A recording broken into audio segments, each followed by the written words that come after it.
Long ago, before the world was created, there was a magnificent angel named Lucifer. He was one of the most beautiful and powerful beings in heaven. But something terrible happened. Pride entered his heart, and he rebelled against God. This is the story of how Lucifer, once a glorious angel, became Satan, the enemy of God and mankind. Lucifer was not just any angel, he was one of the highest-ranking angels, a guardian cherub. He was created with beauty, wisdom, and great responsibility. The Bible describes him in Ezekiel 28:12-15. You were the seal of perfection, full of wisdom and perfect in beauty. You were in Eden, the garden of God. Every precious stone was your covering. The workmanship of your timbrels and pipes was prepared for you on the day you were created. You were the anointed cherub who covers. I established you. You were on the holy mountain of God. You walked back and forth in the midst of fiery stones. You were perfect in your ways from the day you were created till iniquity was found in you. Even though Lucifer was given a high position, he was not content. He desired more. He wanted to be equal to God. This was his downfall. Isaiah 14:12-14 reveals his prideful thoughts. How you are fallen from heaven, O Lucifer, son of the morning! How you are cut down to the ground, you who weakened the nations! For you have said in your heart, I will ascend into heaven.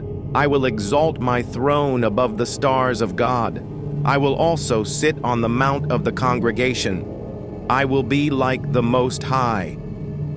Lucifer's heart was filled with pride, and he convinced a third of the angels to join him in his rebellion. Revelation 12:4. However, no one can overthrow God, for he is almighty.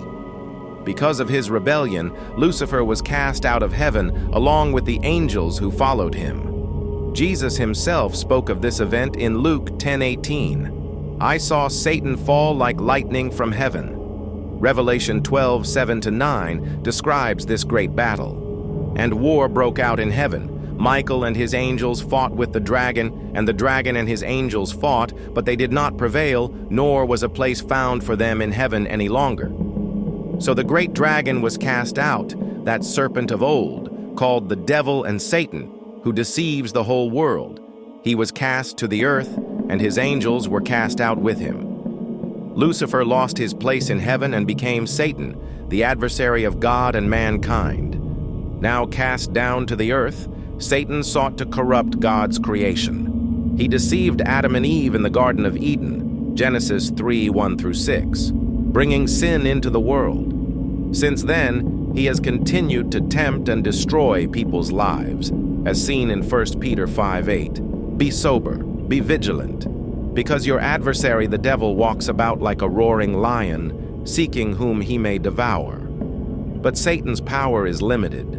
Though he may tempt and deceive, he cannot defeat those who stand firm in God. Even though Satan continues to fight against God's people, his end is already determined. The Bible tells us that he will be thrown into the lake of fire, never to deceive again. Revelation 20:10 declares, the devil, who deceived them, was cast into the lake of fire and brimstone, where the beast and the false prophet are, and they will be tormented day and night forever and ever. Lucifer was once a great angel, but pride led to his downfall. He was cast out of heaven and became Satan, the enemy of God and mankind. Yet his defeat is certain, and his punishment is eternal. We must be careful not to fall into pride and rebellion as Lucifer did. Instead, let us humble ourselves before God, resist the devil, and walk in righteousness. James 4:7 tells us, submit yourselves therefore to God, resist the devil, and he will flee from you. By trusting in God and his word, we can overcome the schemes of the enemy and live in victory. Amen.